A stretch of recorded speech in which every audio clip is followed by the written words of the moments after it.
Le pôle espoir Île-de-France regroupe les espoirs franciliens souhaitant s'entraîner dans une dynamique de groupe et de niveau. Le principe du pôle est la conciliation du tennis de table et des études. La finalité est que chaque jeune puisse tenter d'atteindre la filière du haut niveau. Un nombre important de pongistes professionnels sont passés par le pôle espoir Île-de-France. Voici quelques exemples. Alors le pôle espoir Île-de-France, pour moi d'abord ça a été la première fois en tout cas que j'ai décidé que j'allais vraiment m'investir à fond dans le tennis de table, puisque j'avais 11 ans et je suis donc parti de chez moi à 11 ans dans l'idée de progresser et de donner le maximum pour le tennis de table, de m'investir à fond, de m'entraîner plus. Donc voilà, ça m'a permis d'avoir des horaires aménagés avec l'école et puis donc d'avoir plus de temps pour m'entraîner. Ça a été pour moi un grand début, quoi. Voilà. Le pôle espoir Île-de-France, ça m'a apporté pas mal de rigueur au niveau de l'entraînement parce que c'est la première structure que j'ai abordée, donc de la rigueur. Pour moi, ça a été une étape parce que ça m'a permis de m'entraîner à un bon rythme avant de passer au pôle France de Nantes. Et c'est la seule année dans mon enfance où j'ai fait champion de France. Donc je peux dire que l'entraînement là-bas, ça a payé. Donc tout de suite, c'est plus d'entraînement, des horaires aménagés avec l'école. Donc pour tout ça, ça m'a permis de beaucoup progresser, surtout dans mes années minimes cadettes. Donc c'était un peu un grand tremplin en termes de niveau de jeu, de physique, de technique. Donc c'était très important pour moi. Le plus difficile là-bas, c'est le changement d'un coup, passer on rentre chez soi tous les soirs, on s'entraîne une fois par jour, à l'internat, le collège, avec des horaires aménagés et puis 2 entraînements par jour. Donc tout de suite, c'est un rythme à prendre d'organisation et prendre de la maturité très vite, sinon on est un peu largué.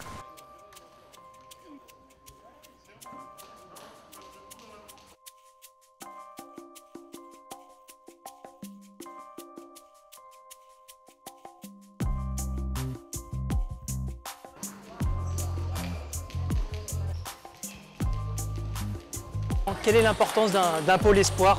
C'est très important pour les régions parce que ça permet de concentrer leur élite et ça permet aux jeunes aussi de s'investir dans leur passion qui est le tennis de table. Ça leur permet de s'investir dans l'entraînement et de s'investir aussi sur les études. Parce que les pôles espoirs font en principe partie de ces filières demandées par le ministère des Sports pour aider au développement de la pratique et notamment à l'accès au meilleur niveau. Donc les pôles espoirs font partie de la filière d'accès au niveau de toutes les fédérations.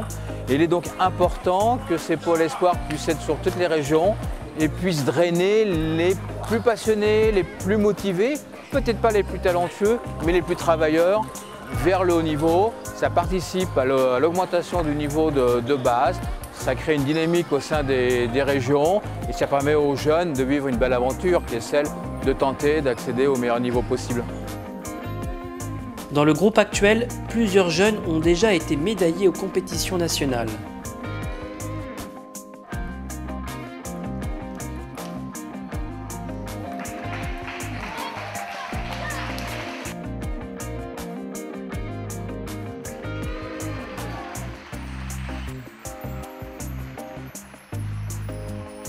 Qu'est-ce que le pôle espoir? Donc, le pôle espoir est une structure de la Ligue Île-de-France de tennis de table. L'objectif de ce pôle espoir, c'est de proposer de l'entraînement, mais aussi à travers la collaboration d'un collège, Thomas Mann qui est juste à côté d'ici, proposer de la scolarité avec des horaires aménagés et de l'internat. On a également la fédération qui nous soutient dans la mesure où elle nous propose des salles de réunion et des salles de cours lorsqu'on a des cours de soutien à faire pour les jeunes. Quel est son but?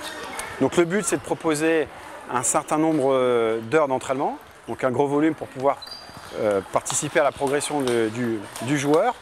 Dans l'idée, c'est quand même d'alimenter la filière de haut niveau, le PES de la fédération, à savoir le pôle France féminin à Nancy et le pôle cadet masculin à Nantes. Comment on recrute ces jeunes?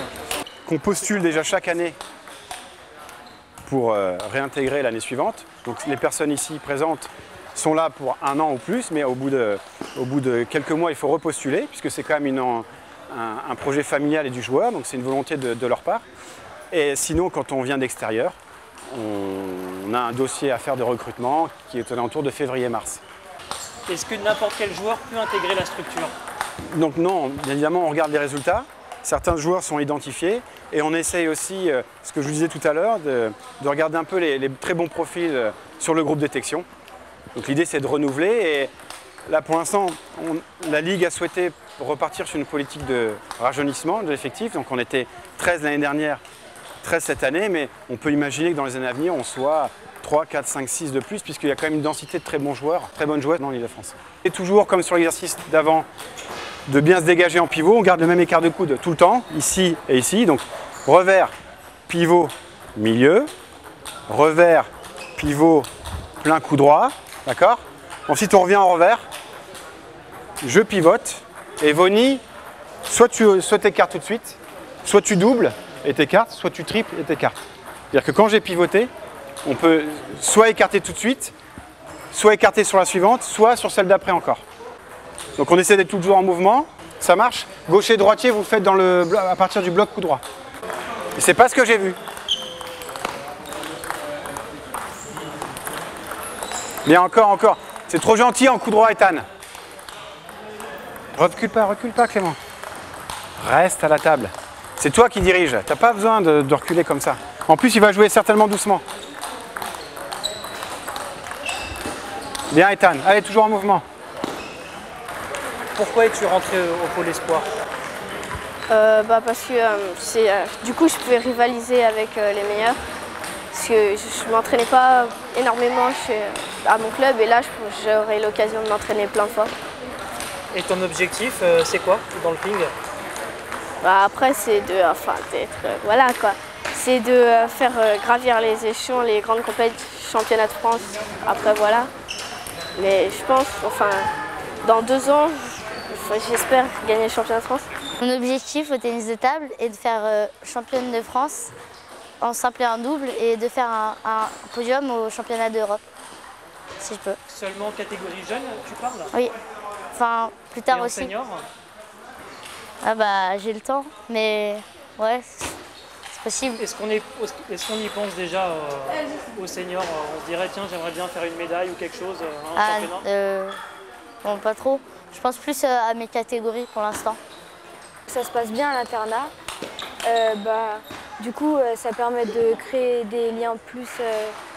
on est plus ensemble. Donc, Avec les parents, c'est difficile de moins les voir? Non, ça va. Au début, c'était un peu dur l'année dernière, mais là, ça va. On s'habitue au bout d'un moment. Comment tu concilies ton travail et le ping? Le soir, on a un temps pour faire les devoirs. Donc, on essaye d'être assez concentré. Et on prend les études au sérieux parce que si on doit arrêter le ping, on sera obligé de faire autre chose à côté. L'INSEP, pour toi, ce serait qu'une étape ou tu veux aller encore plus haut? Déjà une étape et si j'y arrive, je vais essayer d'être dans l'équipe de France, faire des trucs mondiaux et voilà. Est-ce qu'il y a un joueur dont tu es un peu fan, que tu suis un peu? Oui. C'est qui? Timo Boll. Qu'est-ce que tu apprécies chez lui? Ses gestes et c'est tout propre. T'aimerais l'avoir comme relanceur ici au Pôle Espoir? Bien sûr. Qu'est-ce que t'apporte le Pôle Espoir? De la qualité au niveau de l'entraînement. Jouer avec un petit peu plus de filles parce que dans mon club, il n'y avait pas de filles. Qu'est-ce qu'ils en pensent, tes parents? Ils sont très contents et ils sont fiers de moi. En dehors des relanceurs, quelle est l'équipe d'encadrement? Donc nous sommes 3 entraîneurs, on va dire au quotidien, sur un grand nombre de séances. Donc il y a Zanjing, Christian Vulgaire et moi-même. On est quasiment présents tout le temps, on est souvent soit 3, soit 2 sur la séance. Donc ça nous permet de faire un peu de panier de balles, des mini-séances collectives, des grandes séances collectives. Ça permet une marge de manœuvre intéressante.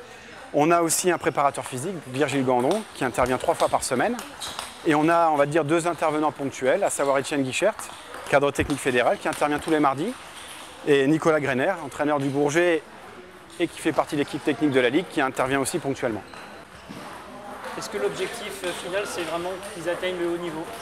C'est une très bonne question. L'objectif, c'est bien évidemment de leur donner les conditions d'entraînement et de scolarité pour atteindre le haut niveau. Sauf que on sait que tout le monde n'y arrive pas. Donc L'objectif secondaire, c'est secondaire non, mais c'est de proposer aussi de la scolarité qui tienne la route. On a des cours de soutien. Pour certains cours, ils sont déscolarisés, ils passent par le CNED. Donc on a des cours notamment en langue, on a des cours de soutien. Voilà. Et le dernier objectif, finalement, c'est qu'ils soient heureux ici, que ce soit une aventure enrichissante pour tous. Donc je dirais que tout le monde a sa place au pôle, chacun progresse à son rythme. Voilà.